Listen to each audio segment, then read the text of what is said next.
I'm Brian Rogers. I'm the County Administrator here in Lawrence County, and on behalf of the Board of Commissioners, I want to welcome you back to our community. It's great to see everyone here. I'm excited about it, what you're going to be presenting to us this afternoon. I talked to some of you already, and with the enthusiasm and passion I've heard from some of the people that participated in this exercise, I know we're going to have some good things that are going to come of it. I'm not a native of Lawrence County, as I told you this group when the Game Changers first came in town, but I've been here for almost 13 years, and I feel like I've been adopted by this community. This is my community, and I'm very excited about being here. The things that we've done in the downtown area has been just remarkable, and how the whole community and the region has embraced it. And I know that the things that y'all are going to be bringing to us today is just going to continue to help us grow upon that. So, again, welcome to Lawrence County and the City of Dublin, and we're all just looking forward to hearing the presentations. Thank you.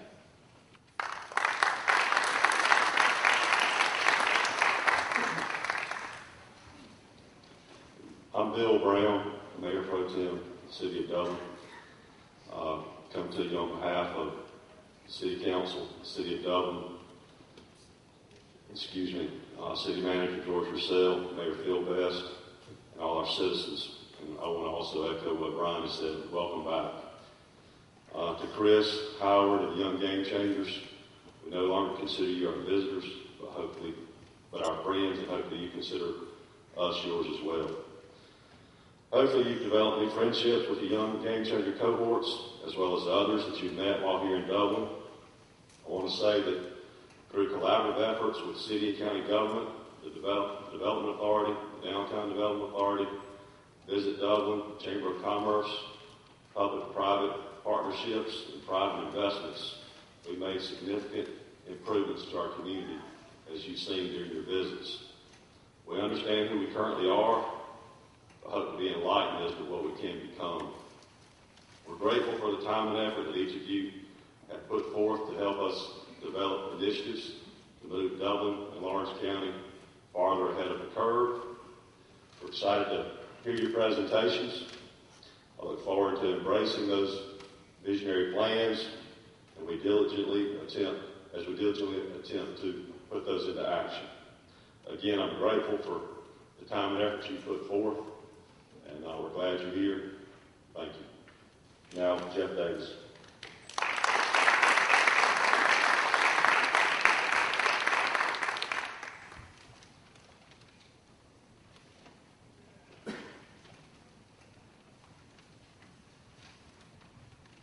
Good afternoon. My name is Jeff Davis. I'm a local resident, and I'm also an alumni of last year's inaugural class of the Young Game Changers. So thank y'all for being here, for everything you've done. I've been asked to quickly introduce Young Game Changers. It is an initiative of Georgia Forward. Georgia Forward is a organization that is nonpartisan, non-political, that quite simply focuses on making life better for all Georgians. So Young Game Changers is a really cool initiative. It takes 30 proven leaders under the age 40 from all over the state and in all disciplines to focus on the challenges of one unique Georgia community, and this year Dublin was that focused community. A lot of very intelligent, bright people that ignore the status quo, that are more than happy to challenge. It's always been done that way, and they completely reject out of hand that it can't be done. So they've kind of been greeted with open arms, and I think a real honest assessment from those of us who live here of what our strengths are and areas that we can be doing better. They've given a lot of their time, and we can't wait to hear what they've got to say. So again, thank you all for your work and for taking the interest. I too, like Bill, would like to thank all the organizations he mentioned. We've had an incredible amount of support from Lawrence County, the City of Dublin, the Development Authority downtown, just Chamber of Commerce. Everybody has really been supportive of this initiative. And finally, on a personal note, in my class, I think everybody was exceptional, but two really stood out. One was Howard Franklin, who's now the Executive Director of Georgia Forward, and the other was Chris Hathaway, who's, y'all all know Chris, but she's kind of been keeping us all on track, and they're special people. I'd like to give them a round of applause. So.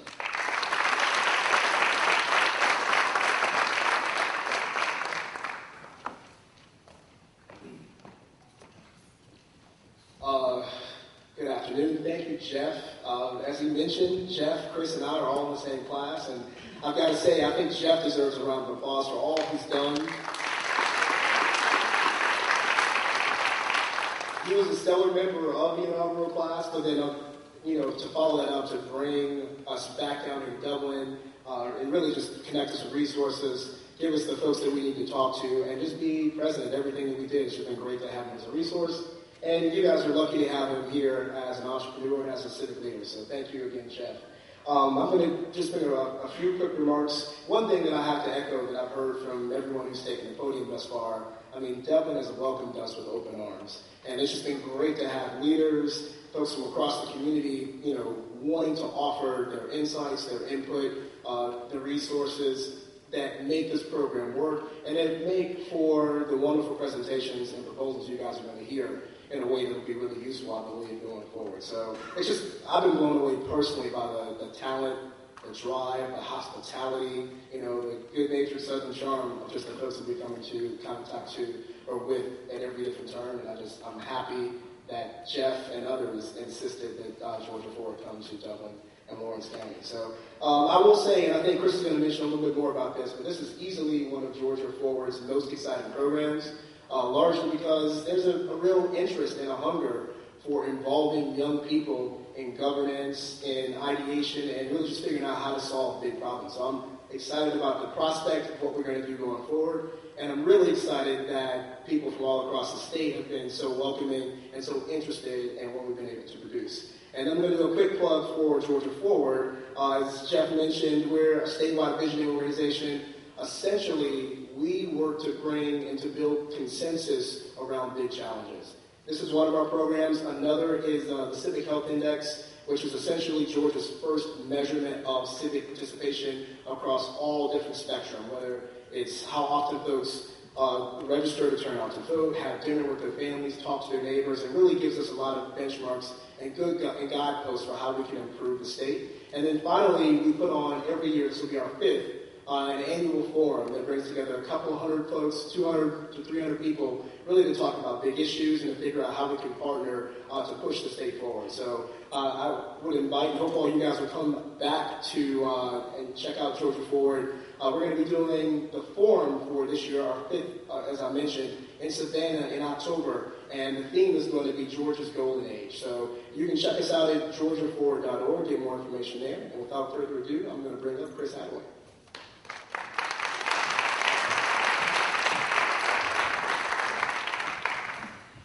Good afternoon. Again, just like everybody else, I want to thank all of y'all for being here today. Another Georgia Forward plug is that if you like what you hear today and you are a social person and you like to Facebook and tweet about things you learn, be sure that you use the hashtag GAFWD so that other people can follow the conversation as well. I want to give you a little overview of the Young Game Changers program. This is the second year of the program, and as Jeff said, Howard and Jeff and I were in last year's class. And the way that we came to be here in Dublin today with these 34 Young Game Changers started with an application process, and that was both for the participants and for the communities. And thanks to Jeff, he encouraged leadership here to apply, and we had around 10 different communities across Georgia apply for this program to come to their community. And as we were going through the process, Howard and I came down here and met with some of the local leadership. And the best part of it, when we left, we were hugging, and they said, if you bring us good ideas and our community, buys into that and wants to see that happen, then we will make that happen. And whatever you need while you're here, you let us know, and it's done.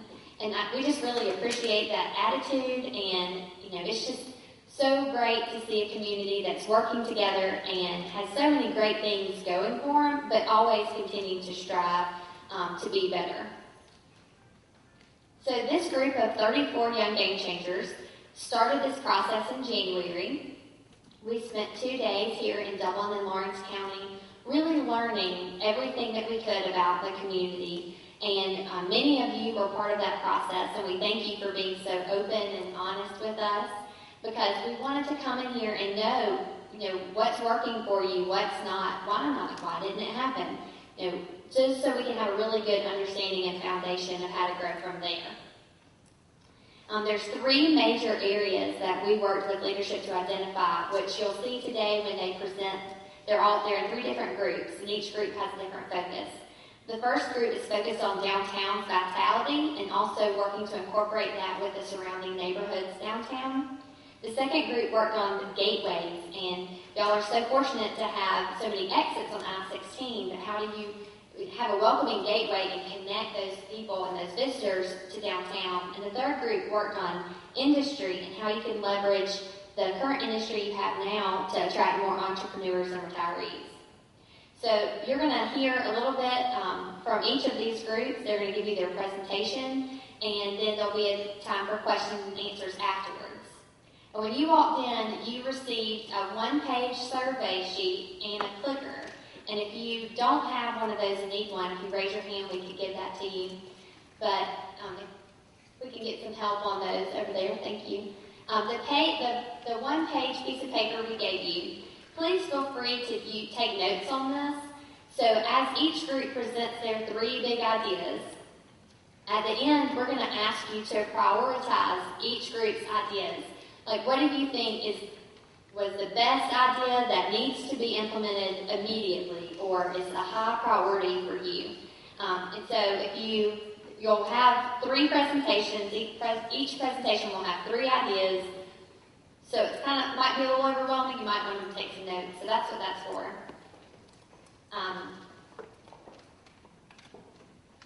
Okay, so they're going to hand those out. And I want to I have a big thank you for Rebecca McWilliam, who has been our point of contact really through this whole process, and Tara Bradshaw, who pulled everything together, made all the details work out. But also want to recognize the steering committee and our sponsors. So if I call your name or an organization that you're involved in, if you would stand and remain standing until we're finished so we can all acknowledge your work. The steering committee: George Roussel, Willie Paulk, Joshua Kite, Jeff Davis, Bill Brown, Tara Bradshaw, Phil Best, Jerry Davis, and Rebecca McWilliam.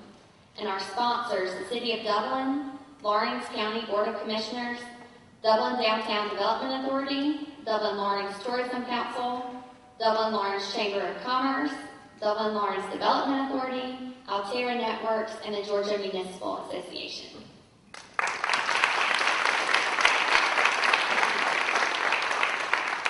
And if you're wondering about the clickers and all of that, it's a new thing that we're doing this year, but it's because of a partnership through the Georgia Municipal Association and UGA's Carl Vincent Institute.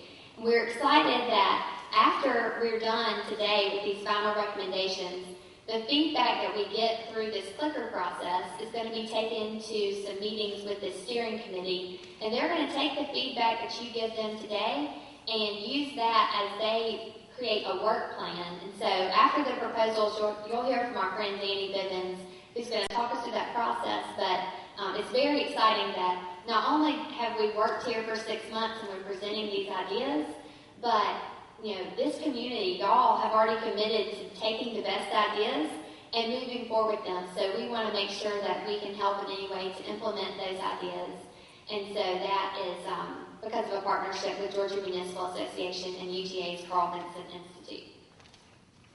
So, without any further ado, I'm going to ask Group 1, Heart of Dublin, to make your way to the stage, and we'll get started.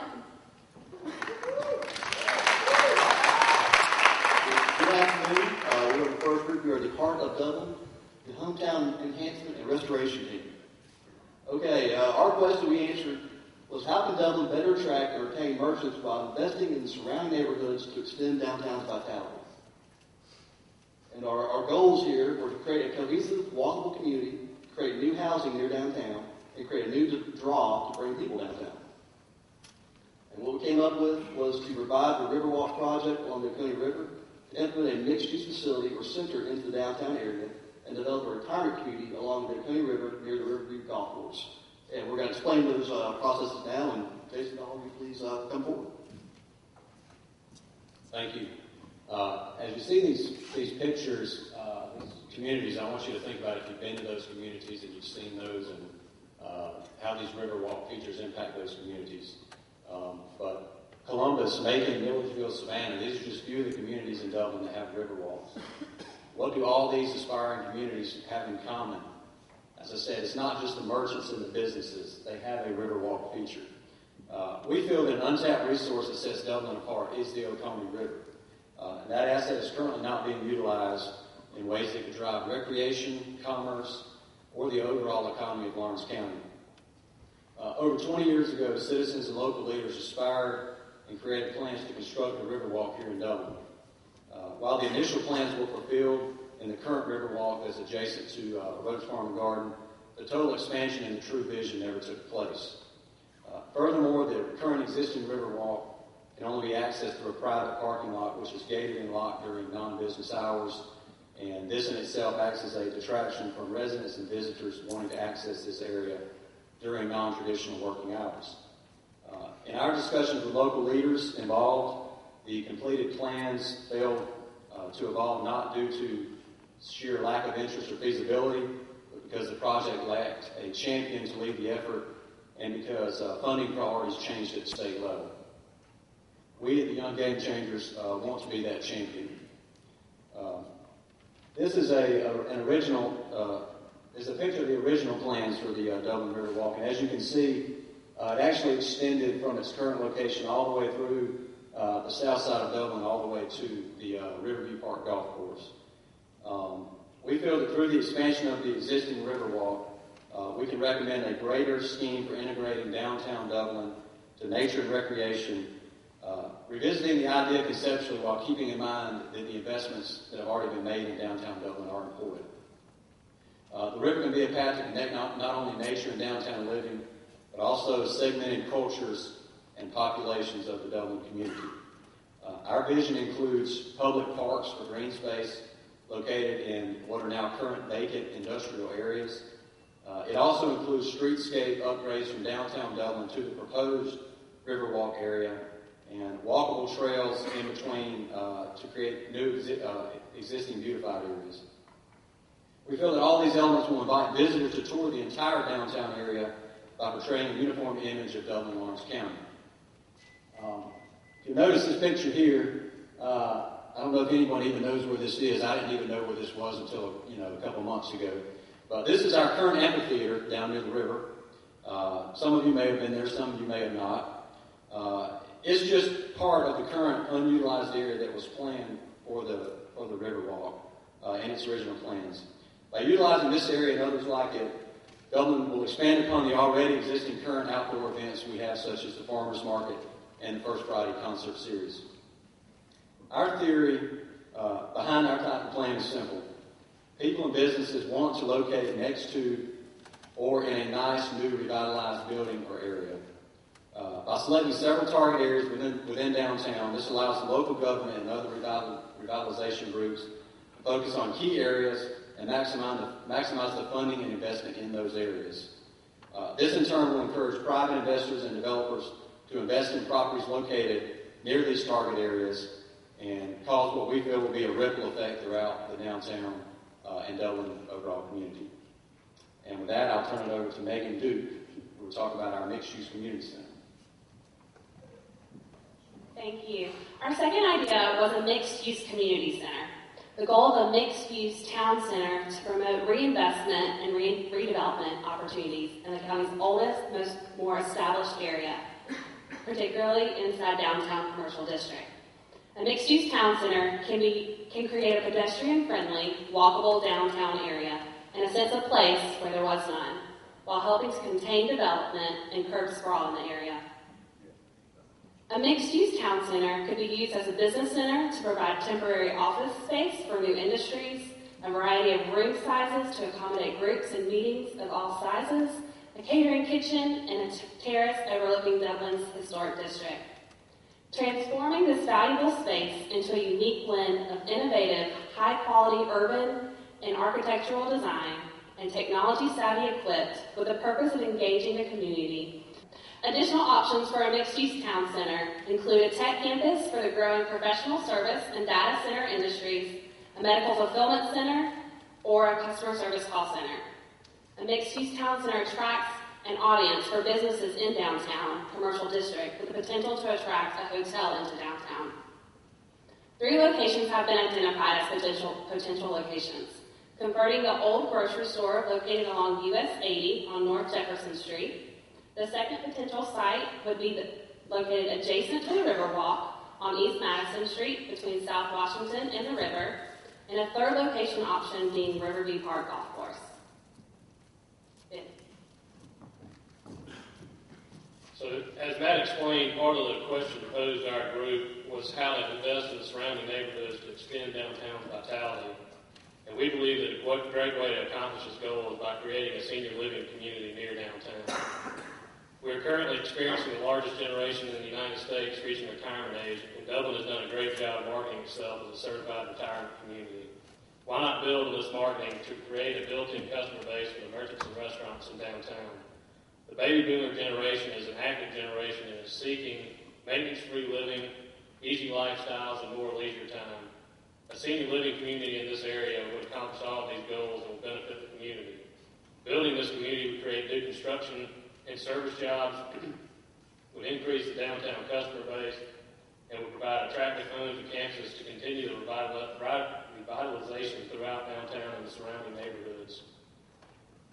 The community would be constructed along the Oconee River, surrounding the Riverview Park Golf Club, and extending back towards downtown.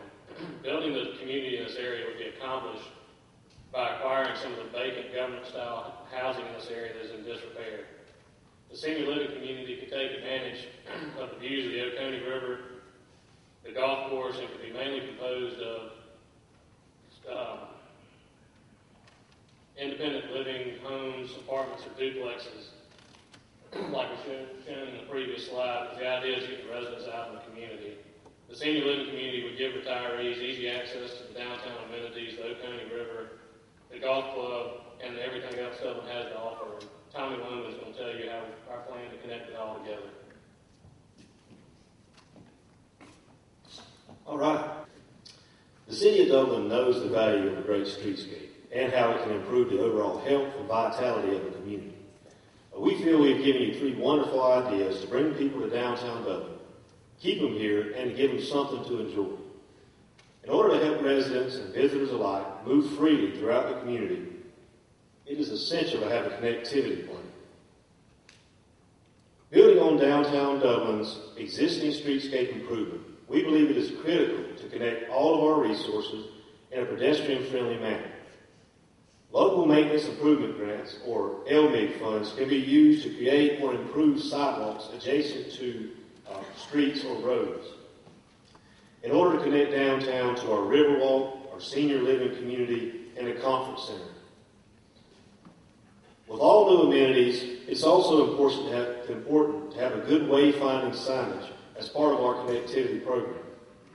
Many of the very costly improvements necessary for all this to take place can be funded through the Transportation Enhancement, or TEEP funds.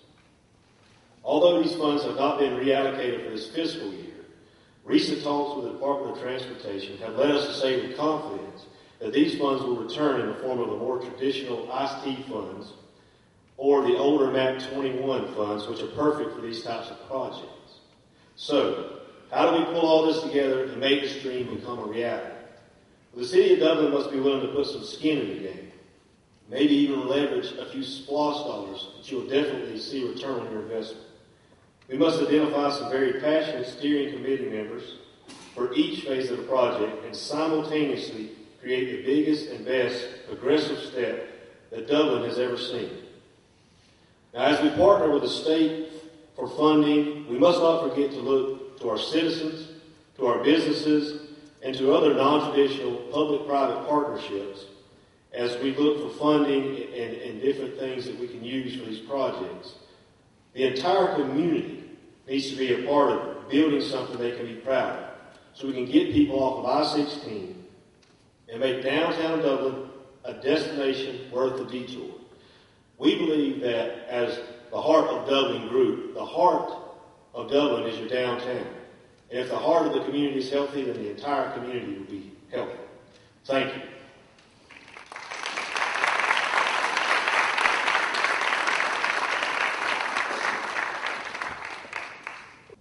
Hello, I'm Tara Bradshaw. I'm the Director of Main Street Dublin for the Downtown Development Authority. Good afternoon. My name is Tracy Striggles. I'm the Associate Director of Nonprofit Development at the Chick-fil-A Foundation. I'm Tommy Logan with the City of Blackshear. I'm also the President of the Georgia Downtown Association. I'm Ben Vaughn. I'm a partner with the law firm of Dillon & Vaughn in Forsyth, Georgia. Good afternoon. I'm Jason Dollar. I'm the credit officer with the Bank of Dudley here in Dublin, Georgia. Hi, I'm Charlie Garbett, Director of Business Development for Garbett Construction Company here in Dublin, Georgia. Good afternoon. I'm Megan Duke with the Valdosta Lowndes County Industrial Authority, and I'm the Community Relations and Marketing Manager. I'm Matt Poyer. I'm the Executive Director for the Development Authority of Milledgeville and Baldwin County. Great group before you. Clearly a lot of research and a lot of work that was put into that proposal. And I know it's a lot to be thrown at you, and I know you've got a little bit of information, and you've also got your note cards so you can take some of those notes. One little bit of housekeeping. We're going to give you guys, on the way out of here, a summary of all three of the proposals, so you can look at more information, look at a little more background. And if you visit GeorgiaForward.org, by Monday, we'll have the full 60-plus page set of proposals up for you to peruse, for you to make notes on, and have more information about how we actually arrived at this conclusion. So with that said, I'm sure you guys must have lots of ideas, questions, feedback. We've got microphones I think on both sides of the auditorium. If anybody wants to stand up, we'll get your microphone. We want to hear your feedback and your questions. Great presentation. Thank you guys for doing that. Just a quick question as it relates to the order in which you think some of these projects need to be done. You got the Riverwalk listed number one. In your mind, is that the first thing that has to be done, or is that what a subgroup's going to decide later as far as a particular order? Just curious. Funding is going to be a major issue in how this all takes place, but I think a lot of this stuff needs to be happening at the same time, if possible, so that it all ties in. When you get close to completion of each project, one project feeds to the other project, and you can build on those successes. Great presentation. I just had one question, particularly when we talk about spending money and trying to find where the money is. In your presentation, I heard nothing to the fact that we are currently planning a new bridge across the river, which we know money is allocated for that. How do we leverage that into what you are talking about today?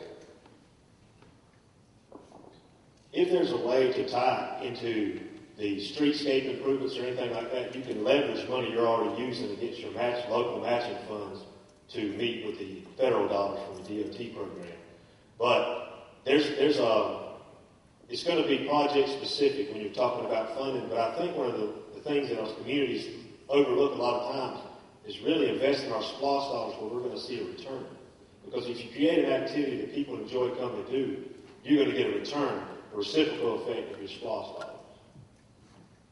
I just want to add to that real quick. I'm a part of Group 2, but when you're talking about the Riverwalk, I currently live in Columbus, Georgia. We have a very functional Riverwalk that also connects Phoenix City, which is on the other side of the river. So this bridge design would be a great opportunity to make sure that you have pedestrian straightaway just to connect Dublin with East Dublin. So start planning and thinking about that with your structural design. How can I make sure that the people can actually have a safe way to cross the river? And when you're doing a new bridge, it's easier than trying to upgrade an older one, which may require additional infrastructure work due to the age of it. One thing on the SPLOST dollars, I know the City of Dublin's passed, I want to say 2 or 3 SPLOST now in the last 10 years. So I think that the community and the citizens are used to SPLOST. I don't think it's something that's going away. I know every time we approve a new referendum, whether it be for 3 years or 5 years, there's specifically allocated projects. I mean, I know the farmers market was an original project, streets and bridges, sidewalks. So, there's a point in time where you can say, well, what project do we want to champion with the new SPLOST funds? So we feel like that this is a very valuable project that, even if the current SPLOST is allocated, a future SPLOST could possibly, be allocated here. Thank you, Robert Dublin.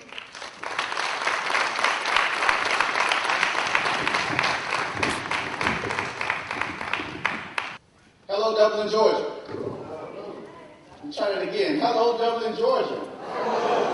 I tell you, I'm originally from Wilkinson County, and playing Dublin in sports, West Dublin, East Dublin, Dublin, how I'm used to a very lively crowd. So I know that you guys still possess that. So, but we're very honored and fortunate to be here today to work with this community on this particular project.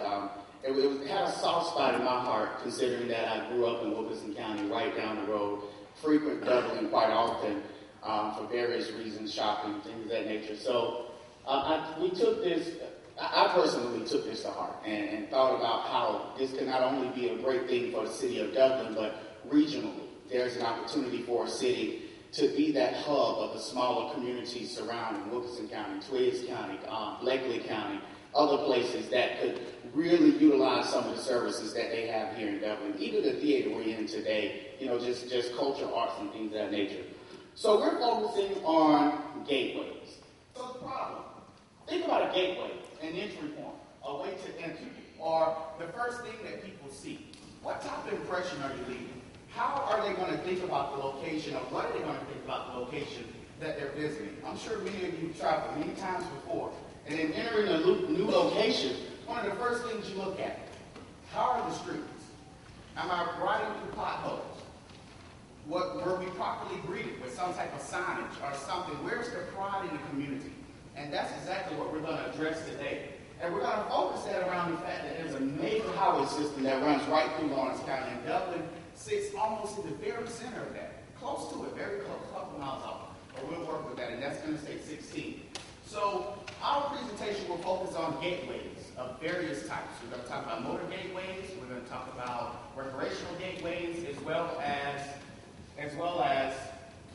virtual gateways. Now, I have a challenge for you. And that challenge is, first, fasten your seatbelt. Because we're going to have some big ideas.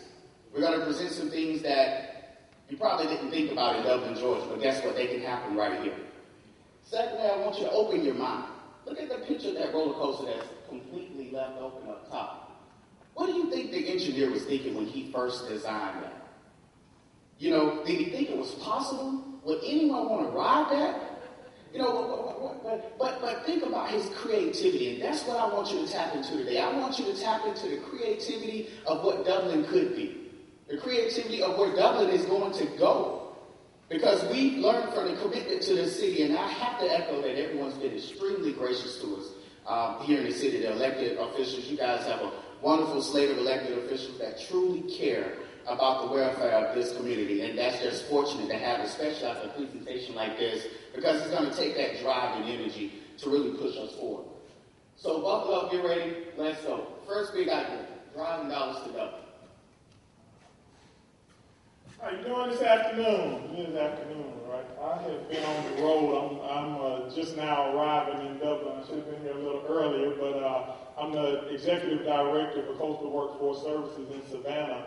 Have a 10-county area, and I had to visit 5 of them today. So I'm literally driving my dollars to Dublin today. So, on the way, I thought that was pretty interesting, and I'm glad that the group actually agreed to let me do this piece, because I actually drove in today on that thoroughfare that Teddy alluded to in 16. And I think one of the things that we looked at is some real data as we developed this first big idea.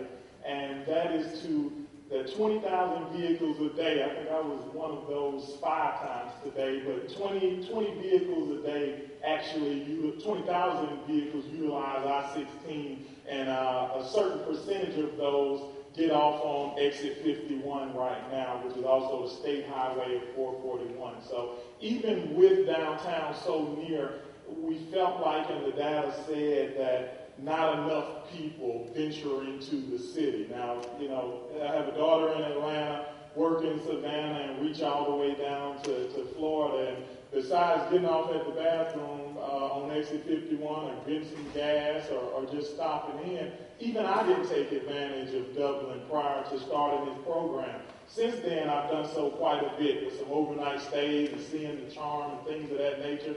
So we started to look at what would really get you interested in stopping in Dublin, and what could we do to take passengers like myself and some of these others in our cohort to be able to really focus in on Dublin. The first thing we figured that you could do is to break down that exit 51 into 4 different phases of development. The first phase of this is to, and again, it's a 2-part recommendation, but it's to add some really significant signage to say we are here. So we looked at an example here in Orlando, and as you see, this is actually, I think that's 10, I'm not sure. I-4. So I actually had to pay a toll right before here, so it was very, very difficult to miss this sign. But our suggestion is that you take and implement an Orlando version of the Dublin sign using the Visit Dublin branding that you already have existing, as it's a really high-level piece of branding signature. Also, we thought about really enhancing some of the things that you already have in play. Right across the street at City Hall, you've already kind of started branding Dublin. So why not at the exit? You already catch their attention in phase 1 of this idea, or the first part of this idea. We're inviting you to Dublin. Well, part 2 is as you're getting off, we want to make sure you're coming to Dublin. So the greenery and the green space would actually add curb appeal and also encourage people to continue on into this community. In phase 2, we thought about transitioning people not only off of the exit, knowing that they're entering into this community and this new vibrant community, but transitioning you from the exit into that community by installing decorative light posts and signage. And this has a few different opportunities there. One, it will allow people to know exactly where they're going, but it's also a source of revenue, because just as you can install information on location, you can also sell ad space and things of that nature that ends up paying for some of the costs related to this piece. Phase 3 is to develop new gateways that kind of build off your existing ones. There's already some quality signage in Dublin, but there are a lot of opportunities to allow people to have a better understanding of where they are, add to that old school charm that Dublin has, and kind of utilize public art and historic buildings. I'll tell you, on my way in, being about 20 minutes late, I sure could build some signs and some directions that brought me into Theater Dublin. So I thought this might be a good implementable idea. Phase 4 requires the replacement of key turning lanes as you exit off into Dublin that would also enhance that green space, encourage people to know which direction they're going in, and make it a lot easier for pedestrian traffic as you increase your investment. It also would assist tourists, and it would make the road safer for bikers. And with that, I'll go over our strengths, weaknesses, and opportunities and threats, but I wanted to make sure I harped on that last point, that you want to make it safer for bikers and additional forms of travelers, as Dublin is a key there. Strengths include great potential for impact, benefits all stakeholders, but also this idea does have a few very small weaknesses, and that's that some of our requirements require federal and our state funding. And I think the gentleman had a reasonable question, is how do you pay for this? And these ideas, specifically this one, does require some participation from a few different entities. The reason we thought this was a really implementable idea is because of the opportunities. You already have really strong city and county cooperation, and you also have the State Department of Transportation as a key ally here. So we think that kind of helps to alleviate some of those weaknesses, and also helps you identify funding. In addition to that, some of the threats are that this is a multifaceted project. Similar to Group 1, our ideas all kind of tie together, and they're all implementable in phases. So that's something that is definitely going to require a lot of input but they could be cost effective and more so that we believe that they're profitable. With that, I'll turn it over to Brent Rice. Thank you. So, just a quick show of hands from y'all. How many of you have ridden a bicycle for any reason, recreation, transportation, on a roadway or a paved trail at least once in the past month? Okay. So that pretty much lines up with what some state data is that we've seen, and that's going to introduce our second big idea, which is I'm going to ask you to greatly expand your notion of what a gateway is. As we were looking at the map, our question was all about gateways from I-16, but I noticed that Dublin, Georgia has a tremendous opportunity because you are literally at the midpoint for one of the state's statewide bike route networks. State bike route number 40 is a designated route from the Georgia DOT for someone who's interested in adventure travel, outdoor activity, which is really an exploding part of the tourism market. States like Oregon, Minnesota, Wisconsin, who've invested in creating places that people want to ride bikes for travel, for intercity travel, they see returns on investment in 6-to-1, 9-to-1, 12-to-1 return on investment ratios. It's hundreds of millions of dollars of an industry, and it's something that I know that the Georgia Department of Economic Development is very keen on advancing in Georgia. We already have a couple of great marquee destinations like the Silver Common Trail, but we have a huge opportunity to actually leverage some of these designated state bike routes and make them destinations in their own right. And Dublin is situated on a gold mine, really, being right here in the dead center of a route that connects Columbus and Savannah, two cities you're probably well aware are already very popular destinations for outdoor activities. So for the purposes of this presentation, we're going to focus, of course, on just the city of Dublin and some ways that you can make the city a bicycle tourist destination. And how do you do that? It's not a cult, it's not rocket science, it's actually quite simple. You want to create places where people feel comfortable and welcome riding a bike, and not just your Lance Armstrong types. Okay, you want to appeal to people from ages 8 to 80, to men and women, to tourists from other countries. So you need a lot more than just a wide outside lane. You're going to need some real infrastructure that makes people feel safe. And then you want to promote it as part 2. But you've already got so many phenomenal opportunities here that's not going to require you to spend a lot of money and widen roads and engage in these big ticket kind of road widening projects. A lot of this stuff can already be done within the existing right-of-way that you have. You can see on some of these lanes, it's wider than it needs to be for a lot of the motor vehicles. The concept's called a road diet. Quite simply, when you resurface the road, already planned work, you narrow the lanes a little bit as much as you can so that it's still up to spec. And with that extra space, you can create a bike lane, as indicated by the blue line. And with your center turn lane, you can create these refuge islands, which will not only make it safer for bicyclists across the street who are riding from Columbus to Savannah, but for your own local residents, that's going to greatly improve their safety and overall quality of life every day of the year. Here's another example right out by the 441 bypass. You've already got very bike-friendly shoulders in terms of their width. The problem is that the rumble strips are continuous. The solution, again, is quite simple. Whenever this road is going to be repaved as part of its routine maintenance, you install rumble strips again, but you leave a smooth area. It's called a skip pattern rumble strip. And the reason you do that is so that a person on a bicycle can go from the shoulder into the road in case the shoulder's full of broken glass or debris that they don't want to ride through. And then you want to include some route signage. These signs cost less than $100 a piece. All this stuff is budget dust in the grand scheme of things. Huge return on investment, though, once you start marketing it. Again, with your existing right-of-way, here you've got 1, 2, 3, 4, 5, 6 lanes of travel going across. Is that necessary? Do your traffic volumes really warrant that many motor vehicle travel lanes? All that space, if you repurpose some of that space, not a road widening, just changing where the lines on the road are, you can put in a buffered bike lane that anyone would feel comfortable riding in. Even if they're 50 years old and haven't ridden since they were 5, you would feel comfortable riding in that, even on a road that's this busy because you've got that extra space. And again, you can put in the center turn lane, these refuge islands that just make it that much more comfortable and inviting for people riding bicycles, whether it's local or people riding east-west across the state. In some cases, you already have bike lanes, you're just not calling them that. All you got to do is put down a stencil. You've already got the width here. You just need to designate that that is a bike lane and add in some signage.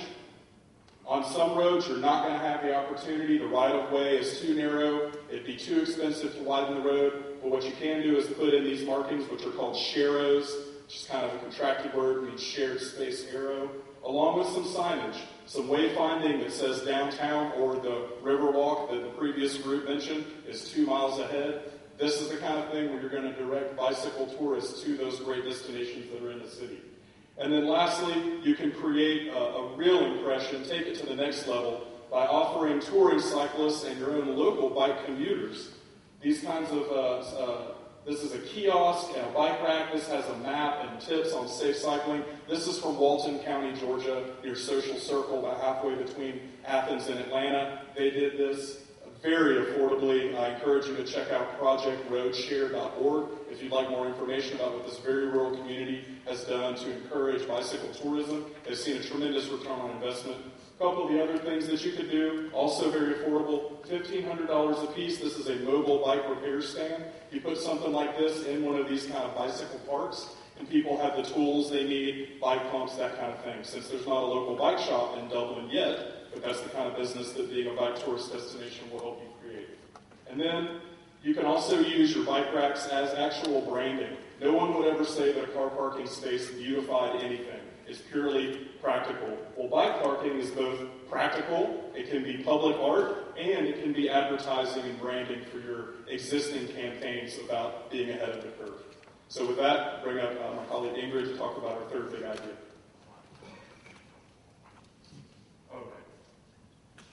We do have our the analysis here. I won't read the whole thing to you. We'll probably run a little bit over. I think the main thing as far as the opportunity for Dublin, the word SPLOST has been thrown around quite a bit. In addition to SPLOST, which is a huge opportunity for you, you also have the T-SPLOST. This region, as I'm sure you know, is one of only 3 in Georgia that passed that. Your city's getting discretionary money. I know it's already been using that to build sidewalks. You can absolutely purchase these kind of wayfinding signs and the other things that I showed for a couple $100s a piece and get this stuff on the ground in the next 2 months if you want to. It's really just how fast and how soon do you want to do it. Good afternoon. Our third big idea focuses on virtual gateways and using public art to get that brand out there. As you see on the screen, this is Visit Dublin's brand campaign, Dublin Ahead of the Curve.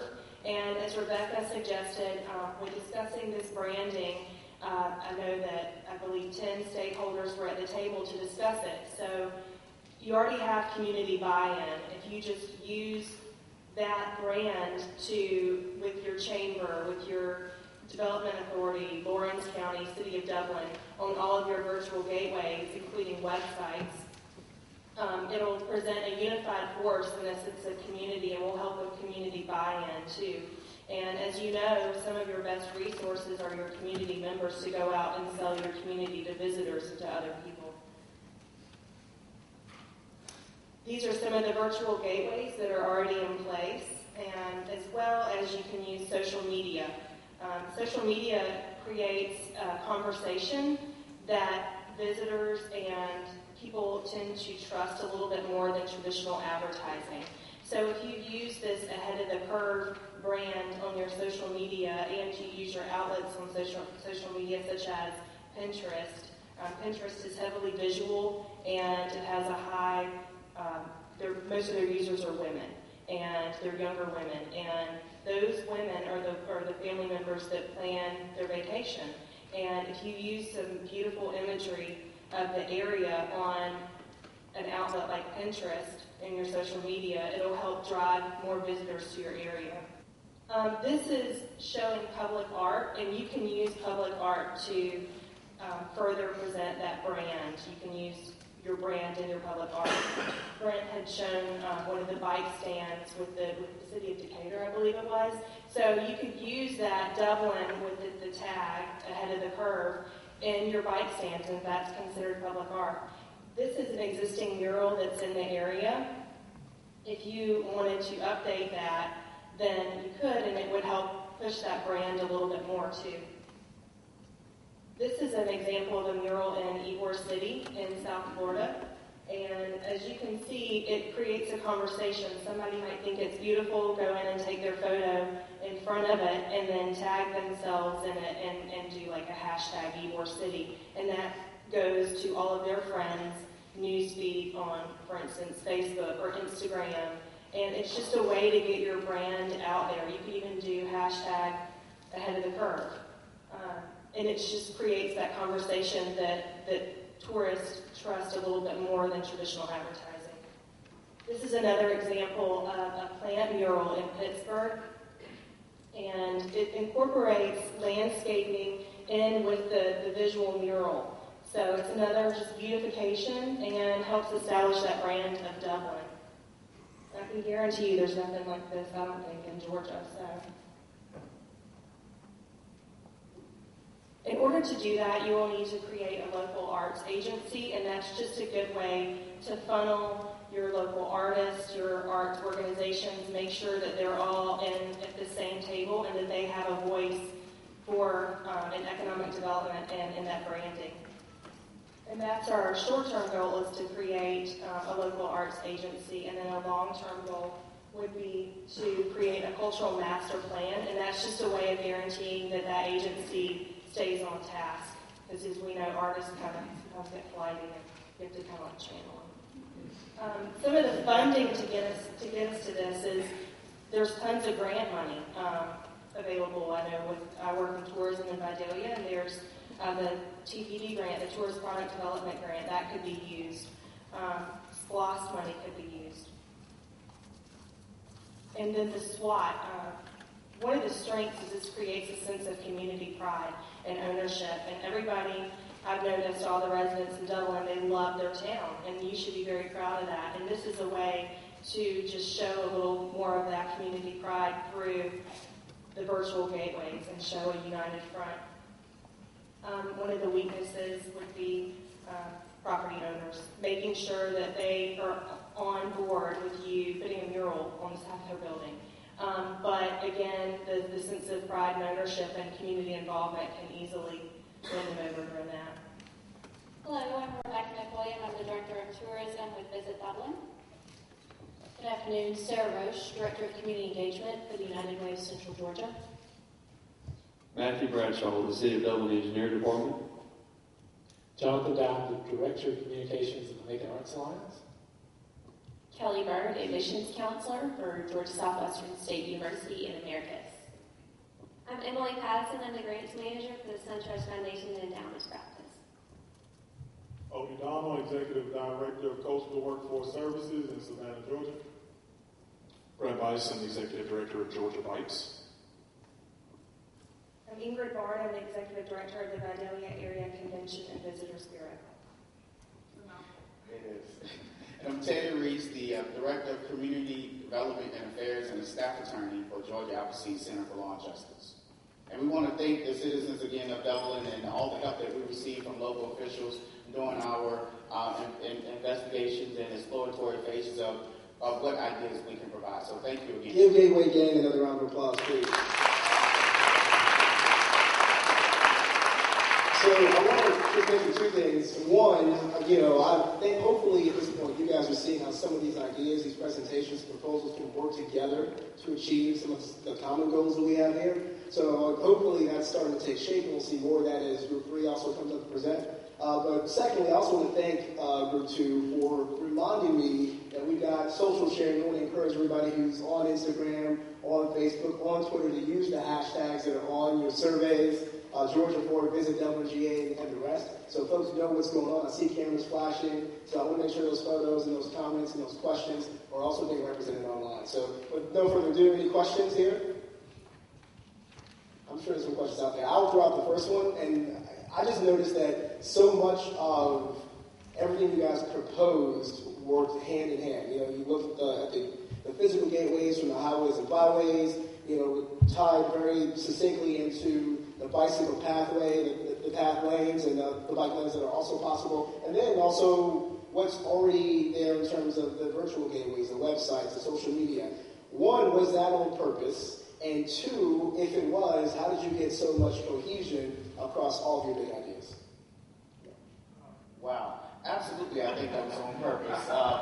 Of course, right now it is anyway, but when we met as a group, one thing that we were fortunate to have is a group of young professionals from all over the state with various backgrounds. It was just, I think we are probably more excited about having the opportunity to work together than actually making a presentation, it's nice. It's just meeting other young people that are in tune to what's going on in society with the state, and that's what we brought to this presentation. We brought flavor.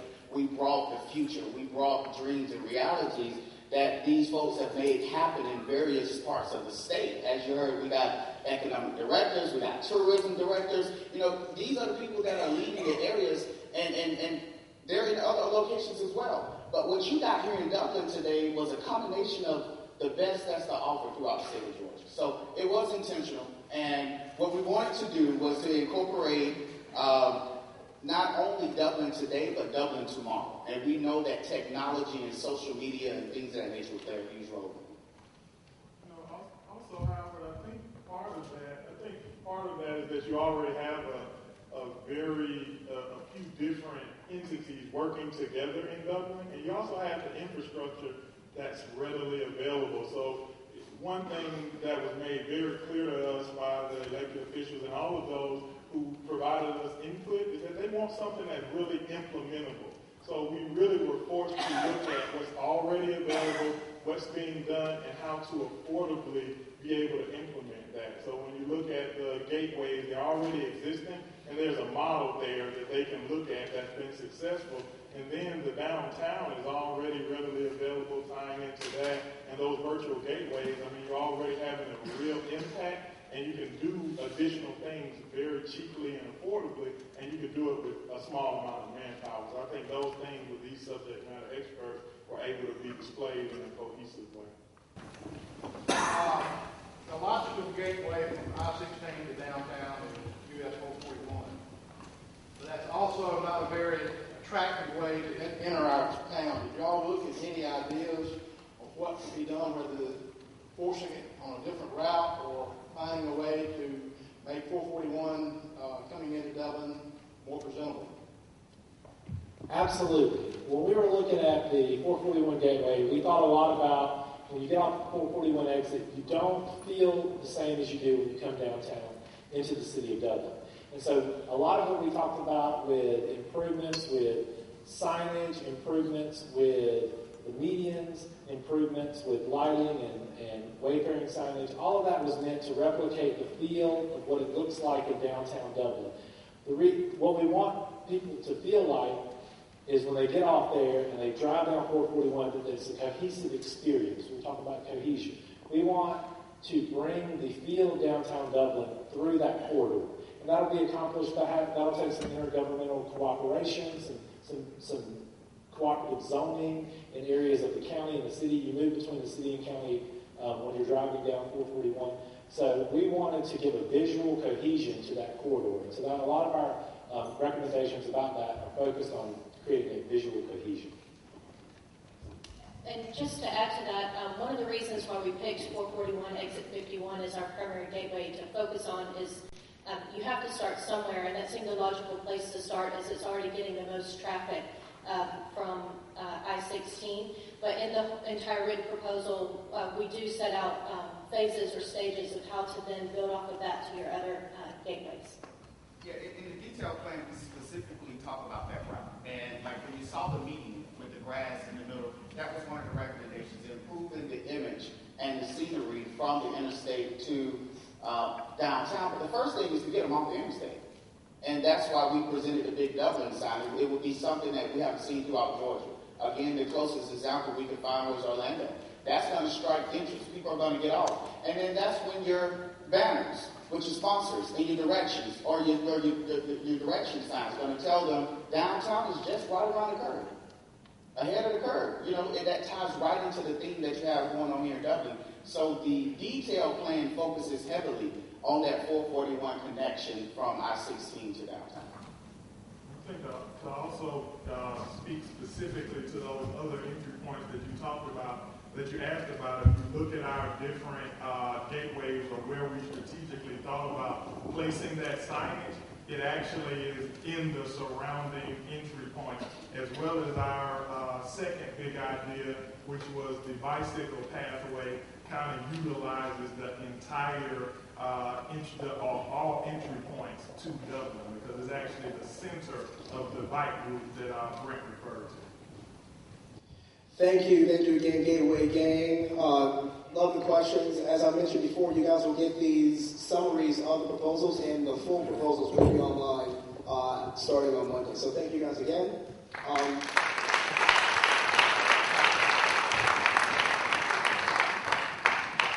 I'm Kelly Harrison with DQ. DQ stands for Determined to Develop Dublin. On behalf of my group, we're excited to be here, and we want to thank Georgia Forward and the Georgia Young Game Changers for letting us be a part of this year's class.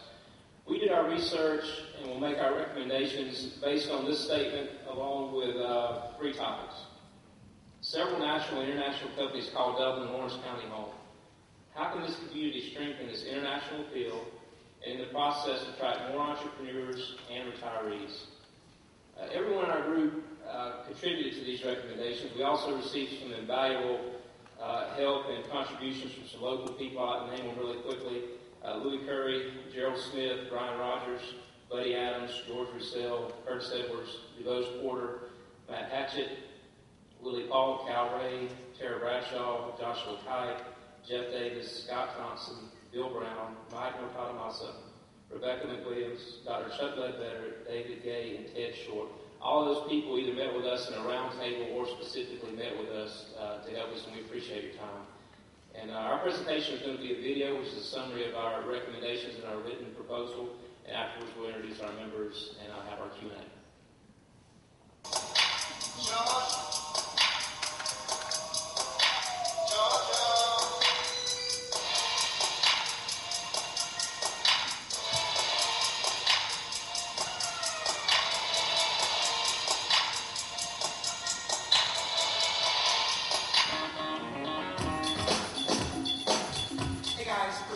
Small business owner, lively business results coach, and entrepreneurship advocate. And I am so excited to share with you today one of our big ideas for Dublin and Lawrence County. Now, over the last couple of months, we've had the awesome pleasure of meeting great people just like you and asking lots of questions, especially in regards to entrepreneurship. And what we found is that you guys have a great sense of community that has really provided a lot of support for business owners as well as existing business owners as well as even potential business owners through your relationship with commercial banks, through support from the small business companies, as well as the downtown development environment.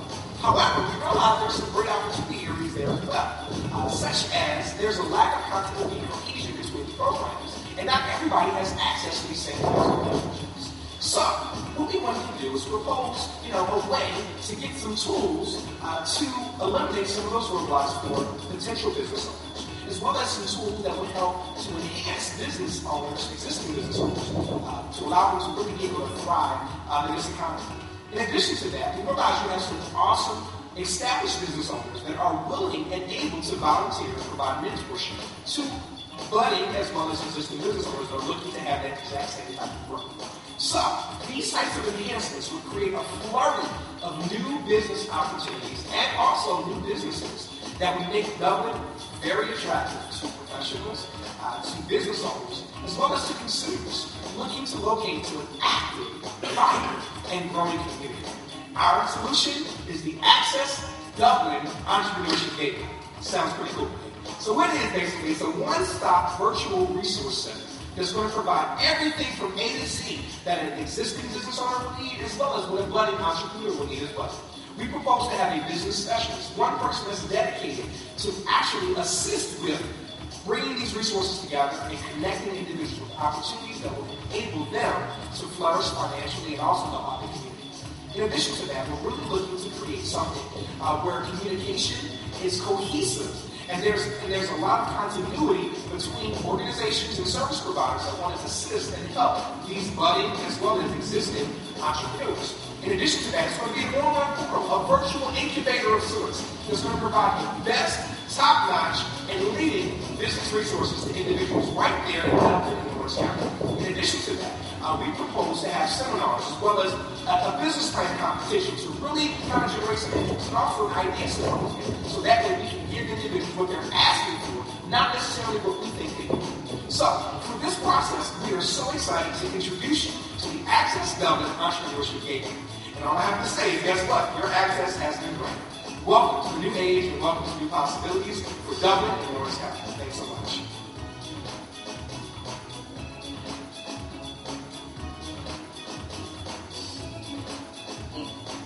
A tool that is commonly used in downtown revitalization and tourism that has not been leveraged in Dublin is the art scene. A contribution from the art scene to the already aggressive downtown revitalization taking place could be a perfect marriage. Communities such as Dublin that are focused on attracting retirees will have to make sure they have a thriving cultural and art scene and can provide opportunities for active retiring baby boomers. Developing a thriving cultural art scene in downtown Dublin will have a multi-pronged effect on the community.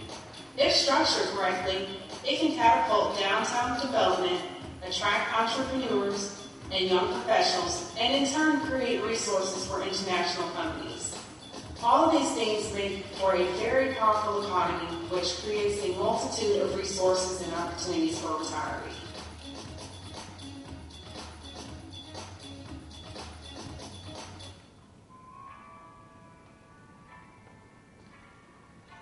Component for our Workforce Development Alliance is the actual creation of a Workforce Development Alliance. As you are all well aware, there are various economic development entities throughout Lawrence County and the city of Dublin. The Workforce Development Alliance, in theory, would meet quarterly with representatives from not only the development authorities, the economic development entities throughout Lawrence County and Dublin, but as well as industry leaders, as well as educators, as well as veteran groups, as well as retirees, as well as community-based organizations. And ideally, with the creation of the Workforce Development Alliance, this will create a robust, comprehensive group of individuals focused on economic development in Lawrence County. The second idea we came up with is the need for an educational and industrial development liaison. And the role of this individual will basically be the middleman between what industry needs and what the colleges can provide with regards to certificates, degrees, or curriculum in general. Now, another component of our strengthening international appeal is leadership development. And we believe Dublin and Lawrence County has a huge opportunity here to engage, to educate, and to, most importantly, inspire the local youth of Dublin and Lawrence County to want to develop their leadership capacity. Some of the ideas of accomplishing this is a leadership apprenticeship, youth mentorships, and the possibility of leadership camps. The last component of strengthening international appeal that D3 has come up with is the promotion of the Career Academy and the IB program.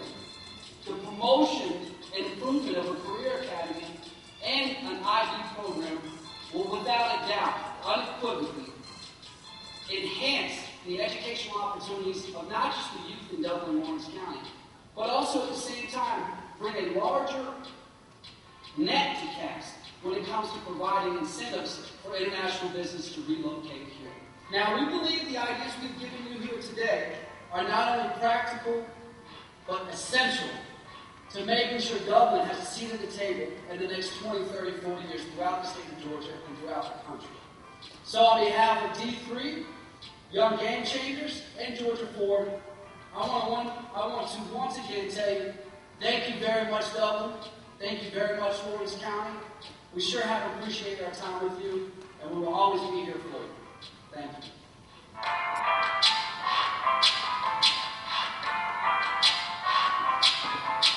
Okay, for our introductions, I'm Kelly Harrington from Morris Bank. I'm a lender here in Dublin. And I'm Rebecca Hart. I'm the Executive Director of the Clinch County Development Authority. Chris Floor, Public Affairs for Macon-Duke County. Hello, I'm Amy Duke, Principal of Northwest Lawrence Elementary School. afternoon. I'm Kim Lawson with the Federal Reserve Bank of Atlanta. Good afternoon. My name is Chris Cooper. I am a leadership, professional development, and communications coach, as well as the president of Execute Your Passion LLC. I'm Austin Dixon. I'm the Executive Director of Literacy Action in Atlanta. Good afternoon. I'm Ralph Stafford, the president of Ford McDuffie and the McDuffie County Development Authority. Afternoon, John Wood. I teach government, coach football at Brownville Institute in Liberty County, and I'm also a writer and political consultant. Thank you, D3. You guys had, in a lot of ways, one of the more difficult questions, just because, in my estimation, figuring out how to do big projects, begs the question. We've heard a lot this afternoon. I just want to give you guys a chance, an opportunity to talk about how you bring to fruition some of the things that we talked about, whether it was any of the programs, or rather, you talked about stakeholders and folks who could actually be champions, as well as the need for funding. Well, I think one of the main things is Dublin-Lawrence County has a great advantage with a technical school and all the assets to create a great workforce. We in economic development know that workforce and location are the two biggest advantages a community can have. And we think this workforce alliance will allow Dublin to have a competitive edge over every other community in the state of Georgia and in the southeast. It cannot easily be caught up to. And since all these partners are already in place, the main funding is going to have to come from somebody, I guess the development authority of the chamber, to hire a liaison, a workforce development manager, if you will, to be the go-between industry, their needs, and what the technical school and the colleges and the public school system offers today. Any questions? Everything over here. That's all right. Quick question. How do you guys see possibly funding this alliance position that's going to be this person between everybody? Well, when we were here talking with the development authority, the chamber, and all the local folks, I think that we had the impression that this could be a pooled position between the city, county, chamber, and development authority to find the funding to be able to hire a new person. And we are not 100% that it has to be a full-time position. I think that would be the best case scenario. So you'd have to find the money to hire a individual in benefits. But all the programs from the Fall Line Technical College to Macon State University to all these things are in place. It's just a matter of finding the funding, which can't come out of SPLOST money because we all know SPLOST money is for capital expenditures, to hire this person. I think that he would definitely pay for himself with the industries expanding and locating in Lawrence County because of the workforce improvement that we'll have. I just wanted to add to what Ralph was saying is that something that we were really impressed with about Dublin was that all of the things that you have going on and all of the assistance you're providing to entrepreneurs and to businesses.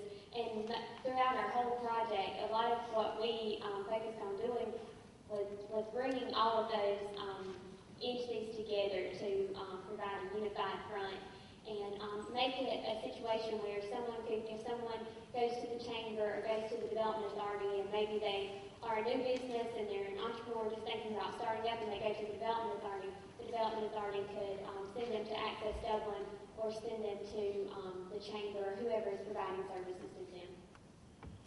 So it sounds like you guys are describing a stronger ecosystem around development, so that the organizations that are currently here work more closely with one another, more closely aligned in their goals. Are there, two questions came to me after hearing this presentation.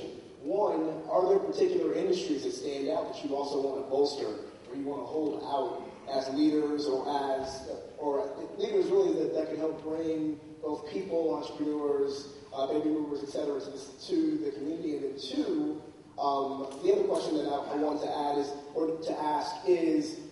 is a person, whether it's a professional inside of any of these organizations, is that the main investment that you see or recommend having to make, or are there other investments that you also think are necessary to get to this vision of Dublin? Well, I definitely can speak on the entrepreneurship piece. As we were looking at, we thought about actually a physical incubator for businesses here. But of course, that would be costly, and there's a lot of capital involved with that. The virtual nature of what we proposed, even with the Access Dublin, was to have one person working kind of in context with the chamber that would be responsible to kind of be the key point person. The problems that we saw were that individuals that may want to start a business don't know where to go. As Wakesa said, they may go somewhere to the development authority, hear something, go to a bank and hear something else. And everybody doesn't necessarily have those exact same types of relationships. So what we wanted to do, just like you said, Howard, was to bring those resources together, keep the key individuals at the table so they can actually begin to facilitate those conversations. Also bringing resources outside of here. The virtual nature of it does cut down the expenses because a lot of the research we did are based on programs that are working in all other types of cities and other types of counties. So that was the big piece from the access development perspective. Any other additions? I'll just say, is there other questions out here in the audience? When talking about the IB program, what would it take for a school system to implement that sort of thing?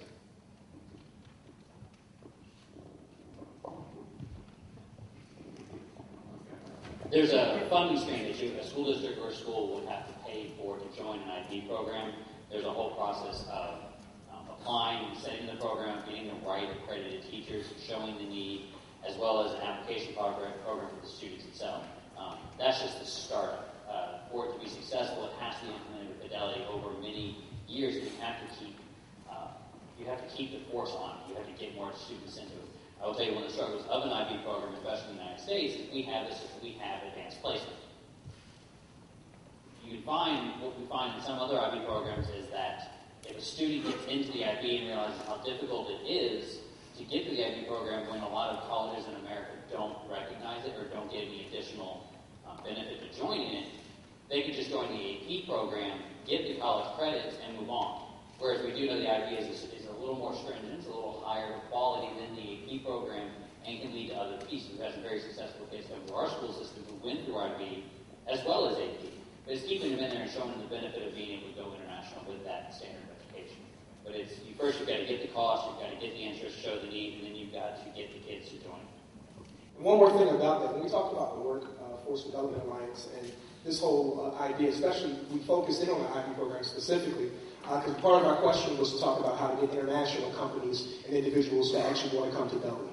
And of course, we know when companies are looking to relocate, especially the executive level, they're looking at the quality of the schools and different types of things like that. So we thought that the IB program, along with the Career Academy, would provide opportunities to create a pipeline of young people that are going through, that are educated, et cetera, to really bring some things back to the area. And I think there was another part of the question, I'm going to get off the mic, about some of the industries that we would like to focus on, or I think Howard asked about that. One thing is logistics is very big here, and we talked with lots of the individuals that advise us about really building the infrastructure for logistics and technology in this particular area. So a lot of the businesses and a lot of the opportunities can come from logistics and those types of things. Well, how about we give a round of applause for Group 3?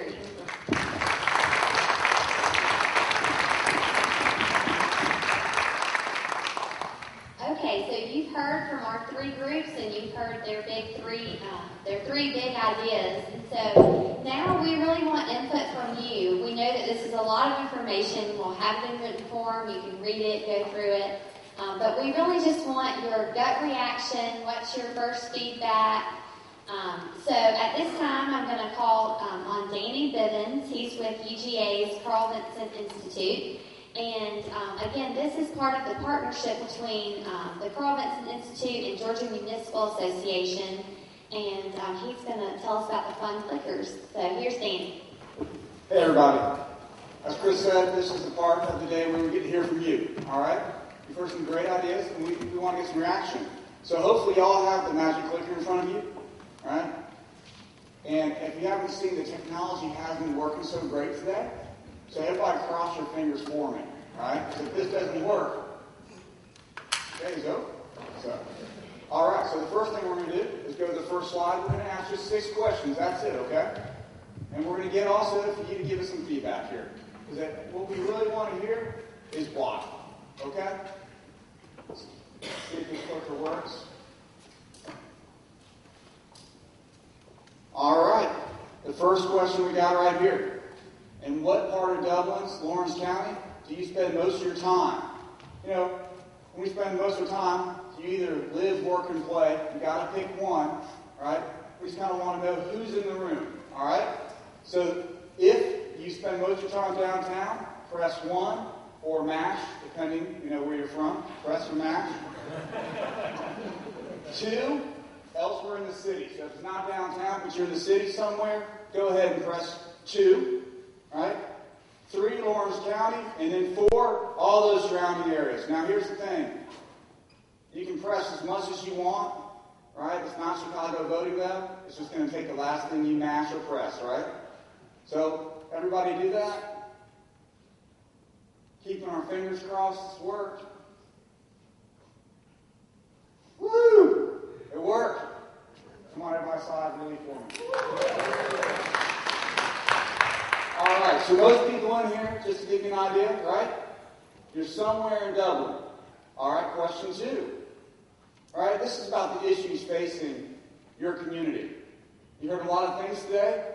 We just wanted to know, coming in today, including things you heard today, in a nutshell, what's the most pressing issues facing, right, Dublin? 1, attracting new entrepreneurs. 2, attracting retirees. 3, attracting tourists. 4, keeping your young people. We hear that all about that. People leaving and not coming back. 5, downtown housing or city housing to attract the above groups. Or 6, beautifying these gateways. So go ahead and push those buttons now. Okay. Right there, attracting entrepreneurs right in this room is the number 1 issue facing us. And then second, right there, is keeping our young people, which could be hand in hand, right? Absolutely. And then back to what we heard a lot about today, beautifying those gateways. Absolutely. So now I got 3 questions for y'all, all right? Hopefully y'all took notes because there's a quiz at the end today. We're about to hit that quiz phase. Right? We want you to think about each of those 3 big ideas in each group, and we want you to pick your top priority out of each group. All right? So in that first group, that Heart of Dublin group that we heard from, if you can only pick one thing to focus your energy on, not to say the others aren't important, right? But we got to prioritize. What would be that one thing that you want to work on first? Tommy made a good point that we would love to see these things going on all at once, and that these strategies would come together and work best if we brought them together. But at the same time, let's think, if we broke them down, what would be that one thing? 1, Riverwalk. 2, mixed-use community center. Or 3, the senior living community. All right. Riverwalk overwhelming. And now I have the question for y'all. Why? Anybody, tell me why. Economics, tourist draw. All right, come on. One at a time. What's that? Say it loud enough so everybody can hear. I said quality of life. Quality of life, absolutely. Improves quality of life. What is another answer? Economics. Okay, pulls people in economics, right? Absolutely. Okay, connections, right? Absolutely, linkage is brilliant, brilliant. Once you get the Riverwalk, get it going. Okay, absolutely. It brings those people down, destination, starts to bring everything else together. What other thoughts out there? There are no wrong answers. Any other thoughts? Why? We want to know why it's important. Anybody can put a priority up there.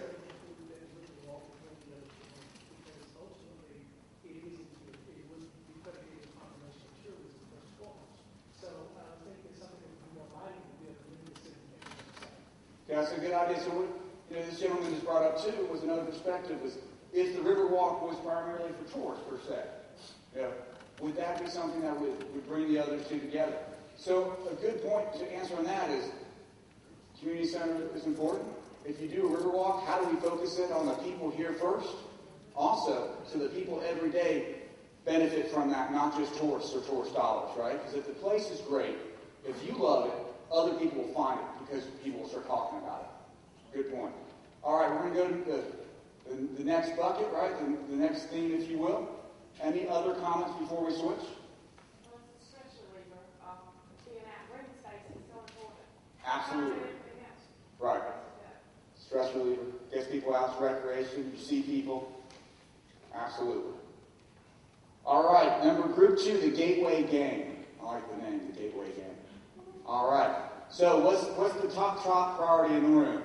Driving dollars to Dublin? expand routes to vitality, and connect the virtual dots. Right? Go driving the dollars. All right. To the third group, D3. So the big three for them, Access Dublin Entrepreneur Gateway is number one. Number two, Dublin Lawrence County Workforce Alliance. And number three, develop a thriving art scene. All right, downtown Dublin to boost tourism and attract retirees. Okay, we have a virtual tie, right? Like that. So 2 and 3 there. Big winners, 40%.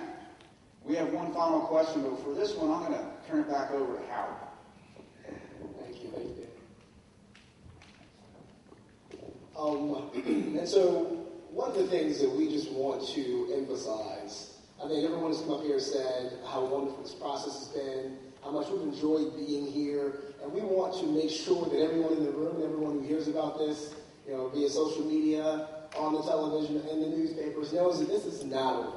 This is not a 6-month process that we expect to stop on June 20th.